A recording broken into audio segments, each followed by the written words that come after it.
বন্ধুরা, আজকে বৃহস্পতিবার, অনেক দিন থেকেই সময় হচ্ছে না। শীতের পোশাকগুলো যেহেতু খুলে দেব, তার জন্য আজকে ড্রেস চেঞ্জ করতে শুরু করেছি। মোটামুটি সব খুলে ফেলেছি, এবার পরাবো এক এক করে। দেখো, সবই একটু পরিষ্কার করছি আজকে। বৃহস্পতিবার ছাড়া তো পসিবল হয় না। তাহলে ড্রেস পরানোর পরে কেমন লাগে আমার ঠাকুরগুলোকে সবাই জানাবে। দেখো, আমার ঠাকুরের ড্রেস চেঞ্জ করা হয়ে গেছে।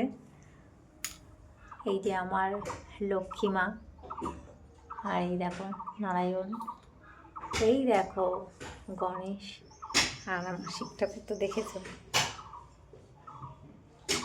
জানাবে সবাইকে ড্রেস চেঞ্জ করিয়ে কেমন লাগছে, এই ড্রেসগুলো ঠাকুরের গায়ে কেমন লাগছে জানিও। আর এই যে আমাদের গুরুদেব, আমার ঠাকুর, প্রাণের ঠাকুর শিবনকুল, জানিও সব চেঞ্জ করে কেমন লাগছে সবাই।